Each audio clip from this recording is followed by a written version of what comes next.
सिपाही को अपनी लाल पगड़ी पर, सुंदरी को अपने गहनों पर और वैद्य को अपने सामने बैठे हुए रोगियों पर जो घमंड होता है, वही किसान को अपने खेतों को लहराते हुए देखकर होता है। झींगुर अपने ऊख के खेतों को देखता तो उस पर नशासा छा जाता। 3 बीघे ऊख थी, इसके 600 रुपये तो अनायास ही मिल जाएंगे, और जो कहीं भगवान ने डारी तेज कर दी तो फिर क्या पूछना। दोनों बैल बुढ़ने हो गए। अब की नई गोई बटेसर के मेले से ले आएगा। कहीं 2 बीघे खेत और मिल गए तो लिखा लेगा। रुपए की क्या चिंता, बनिए अभी से उसकी खुशामद करने लगे थे। ऐसा कोई न था जिससे उसने गांव में लड़ाई न की हो। वह अपने आगे किसी को कुछ समझता ही न था। एक दिन संध्या के समय वह अपने बेटे को गोद में लिए मटर की फलियां तोड़ रहा था।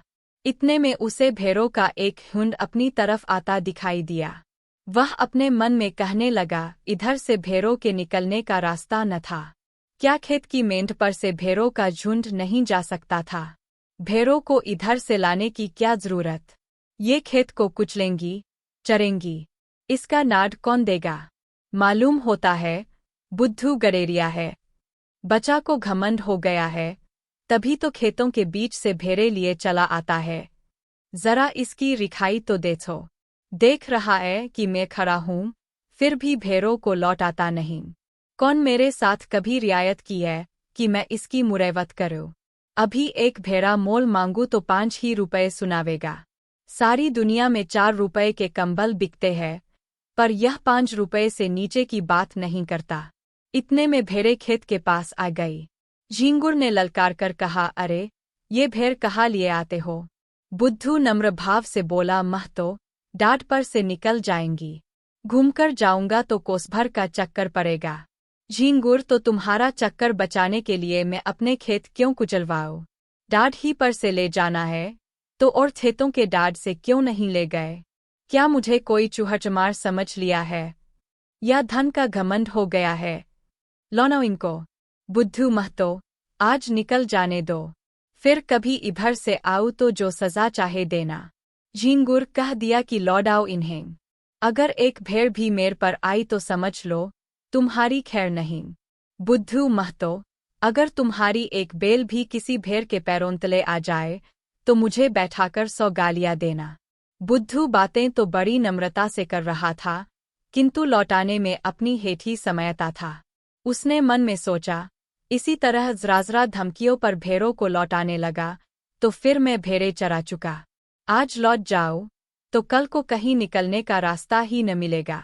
सभी रोब जमाने लगेंगे। बुद्धू भी पोढ़ा आदमी था। 12 कोड़ी भेड़ें थीं। उन्हें खेतों में बिखाने के लिए फी रात 8 आने कोड़ी मजदूरी मिलती थी। इसके उपरांत दूध बेचता था, ऊन के कंबल बनाता था। सोचने लगा, इतने गर्म हो रहे हैं, मेरा कर ही क्या लेंगे?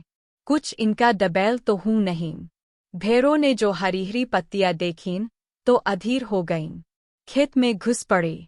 बुद्धू उन्हें डंडों से मार मारकर खेत के किनारे हटाता था और वे इधर उधर से निकलकर खेत में जा पड़ती थीं। झींगुर ने आग होकर कहा, तुम मुझसे हेकड़ी जताने चले हो, तुम्हारी सारी हेकड़ी निकाल दूंगा। बुद्धू तुम्हें देखकर चौंकती है, तुम हट जाओ तो मैं सबको निकाल ले जाऊं। झींगुर ने लड़के को तो गोद से उतार दिया और अपना डंडा संभाल कर भेड़ों पर पिल पड़ा। धोबी भी इतनी निर्दयता से अपने गधे को न पीटता होगा। किसी भेड़ की टांग टूटी, किसी की कमर टूटी, सबने बेम्बे का शोर मचाना शुरू किया। बुद्धू चुपचाप खड़ा अपनी सेना का विध्वंस अपनी आंखों से देखता रहा। वह न भेड़ों को हाँकता था, न झींगुर से कुछ कहता था, बस खड़ा तमाशा देखता रहा। 2 मिनट में झींगुर ने इस सेना को अपने अमानुषिक पराक्रम से मार भगाया। मेष्टल का सहार करके विजयगर्व से बोला, अब सीधे चले जाओ, फिर इधर से आने का नाम न लेना। बुद्धू ने आहत भेड़ों की ओर देखते हुए कहा, झींगुर, तुमने यह अच्छा काम नहीं किया, पछताओगे। केले को काटना भी इतना आसान नहीं जितना किसान से बदला लेना। उसकी सारी कमाई खेतों में रहती है या खलिहानों में। कितनी ही दैविक और भौतिक आपदाओं के बाद कहीं अनाज घर में आता है, और जो कहीं इन आपदाओं के साथ विद्रोह ने भी संधि कर ली तो बेचारा किसान कहीं का नहीं रहता। झींगुर ने घर आकर दूसरों से इस संग्राम का वृत्तांत कहा तो लोग समझाने लगे, हिंगुर, तुमने बड़ा अनर्थ किया, जानकर अनजान बनते हो। बुद्धू को जानते नहीं, कितना झगड़ालू आदमी है। अब भी कुछ नहीं बिगड़ा, जाकर उसे मना लो, नहीं तो तुम्हारे साथ सारे गांव पर आफत आ जाएगी। हिंगुर की समय में बात आई, पछताने लगा कि मैंने कहाँ से खा उसे रोका। अगर भेड़े थोड़ा बहुत चढ़ ही जातीं तो कौन में उजड़ा जाता था। वास्तव में हम किसानों का कल्याण दबे रहने में ही है। ईश्वर को भी हमारा सिर उठाकर चलना अच्छा नहीं लगता। जी तो बुद्धू के घर जाने को न चाहता था, किंतु दूसरों के आग्रह से मजबूर होकर चला। अगहन का महीना था, कुहरा पड़ रहा था, चारों ओर अंधकार छाया हुआ था। गांव से बाहर निकला ही था कि सहसा अपने ऊख के खेत की ओर अग्नि की ज्वाला देखकर चौंक पड़ा। छाती धड़कने लगी, खेत में आग लगी हुई थी। बेतहाशा दौड़ा, मनाता जाता था कि मेरे खेत में न हो, पर ज्यों-ज्यों समीप पहुंचता था, यह आशा में ब्रह्म शांत होता जाता था। वह अनर्थ हो ही गया, जिसके निवारण के लिए वह घर से चला था। हत्यारे ने आग लगा ही दी और मेरे पीछे सारे गांव को चौपट किया। उसे ऐसा जान पड़ता था कि वह खेत आज बहुत समीप आ गया है, मानो बीच के प्रति खेतों का अस्तित्व ही नहीं रहा। अंत में जब वह खेत पर पहुंचा, तो आग प्रचंड रूप धारण कर चुकी थी। झींगुर ने हाय हाय मचाना शुरू किया। गांव के लोग दौड़ पड़े और खेतों से अरहर के पौधे उखाड़कर आग को पीटने लगे। अग्निमान व संग्राम का भीषण दृश्य उपस्थित हो गया। एक पहर तक हाहाकार मचा रहा। कभी एक प्रबल होता था, कभी दूसरा। अग्निपक्ष के योद्धा मरमरकर जी उठते थे और द्विगुण शक्ति से रणोन्मत्त होकर शस्त्रग प्रहार करने लगते थे। मानवपक्ष में जिस योद्धा की कीर्ति सबसे उज्ज्वल थी, वह बुद्धू था। बुद्धू कमर तक धोती चढ़ाए, प्राण हथेली पर लिए, अग्निराशि में कूद पड़ता था और शत्रुओं को परास्त करके बाल बाल बचकर निकल आता था। अंत में मानवदल की विजय हुई, किंतु ऐसी विजय जिस पर हार भी हंसती। गांवभर की ऊख जलकर भस्म हो गई और ऊख के साथ सारी अभिलाषाएं भी भस्म हो गईं। आग किसने लगाई यह खुला हुआ भेद था, पर किसी को कहने का साहस न था। कोई सबूत नहीं, प्रमाणहीन तर्क का मूल्य ही क्या। झींगुर को घर से निकलना मुश्किल हो गया। जिधर जाता, ताने सुनने पड़ते। लोग प्रत्यक्ष कहते थे, यह आग तुमने लगवाई, तुम ही ने हमारा सर्वनाश किया, तुम ही मारे घमंड के धरती पर पैर न रखते थे। आपके आप गए, अपने साथ गांवभर को डुबो दिया। बुद्धू को न छेड़ते तो आज क्यों यह दिन देखना पड़ता। झींगुर को अपनी बर्बादी का इतना दुख न था, जितना इन जलीकटी बातों का। दिन भर घर में बैठा रहता। पूस का महीना आया, जहाँ सारी रात कोल्हू चला करते थे, गुड़ की सुगंध उठती रहती थी, भट्ठियाँ जलती रहती थीं और लोग भट्ठियों के सामने बैठे हुक्का पिया करते थे। वहाँ सन्नाटा छाया हुआ था। ठंड के मारे लोग सांझ ही से किवारे बंद करके पर रहते और झींगुर को कोसते। माघ और भी कष्टदायक था। ऊख केवल धनदाता ही नहीं, किसानों का जीवनदाता भी है। उसी के सहारे किसानों का जारा कटता है, गर्म रस पीते हैं, ऊख की पत्तियां तापते हैं, उसके अगोरे पशुओं को खिलाते हैं। गांव के सारे कुत्ते जो रात को भट्ठियों की रात में सोया करते थे ठंड से मर गए। कितने ही जानवर चारे के अभाव से चल बसे। शीत का प्रकोप हुआ और सारा गांव खांसी बुखार में ग्रस्त हो गया। और यह सारी विपत्ति हिंगुर की करनी थी। अभागे हत्यारे हिंगुर की। झींगुर ने सोचते सोचते निश्चय किया कि बुद्धू की दशा भी अपनी ही सी बनाऊंगा। उसके कारण मेरा सर्वनाश हो गया और चैन की बंशी बजा रहा है, मैं भी उसका सर्वनाश करूंगा। जिस दिन इस घातक कलह का बीजारोपण हुआ, उसी दिन से बुद्धू ने इधर आना छोड़ दिया था। झींगुर ने उससे रबदब बढ़ाना शुरू किया। वह बुद्धू को दिखाना चाहता था कि तुम्हारे ऊपर मुझे बिल्कुल संदेह नहीं है। एक दिन कंबल लेने के बहाने गया, फिर दूध लेने के बहाने गया। बुद्धू उसका खूब आदर सत्कार करता। चिलम तो आदमी दुश्मन को भी पिला देता है, वह उसे बिना दूध और शरबत पिलाए न आने देता। झींगुर आजकल एक सन लपेटने वाली कल में मजदूरी करने जाया करता था।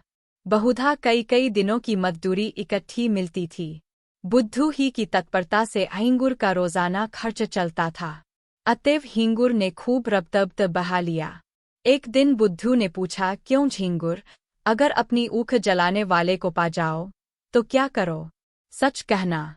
झींगुर ने गंभीर भाव से कहा, मैं उससे कहूँ, भव्या तुमने जो कुछ किया बहुत अच्छा किया, मेरा घमंड तोड़ दिया, मुझे आदमी बना दिया।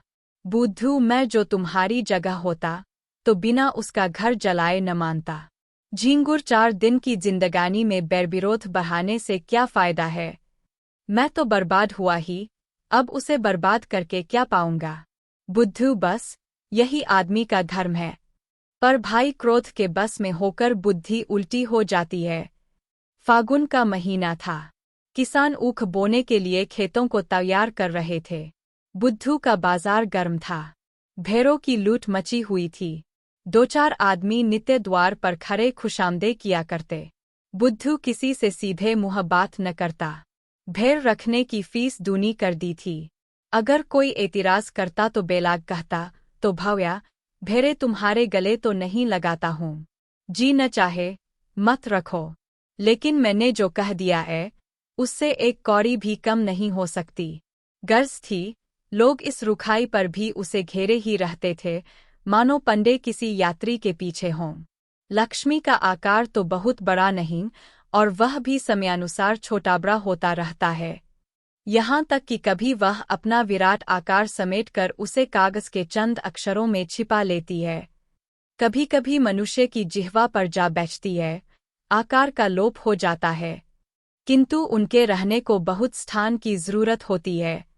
वह आई और घर बनने लगा। छोटे घर में उनसे नहीं रहा जाता। बुद्धू का घर भी बनने लगा। द्वार पर बरामदा डाला गया, 2 की जगह 6 कोठरियां बनवाई गईं। यूं कहिए कि मकान नए सिरे से बनने लगा। किसी किसान से लकड़ी मांगी, किसी से खपड़ों का आवा लगाने के लिए उपले, किसी से बांस और किसी से सरकंडे। दीवार की उहवाई देनी पड़ी, वह भी नकद नहीं, भेड़ों के बच्चों के रूप में। लक्ष्मी का यह प्रताप है। सारा काम बेगार में हो गया। मुफ्त में अच्छा खासा घर तैयार हो गया। गृह प्रवेश के उत्सव की तैयारियां होने लगीं। इधर झींगुर दिन भर मजदूरी करता तो कहीं आधा पेट अन्न मिलता। बुद्धू के घर कंचन बरस रहा था। झींगुर जलता था तो क्या बुरा करता था? यह अन्याय किससे सहा जाएगा?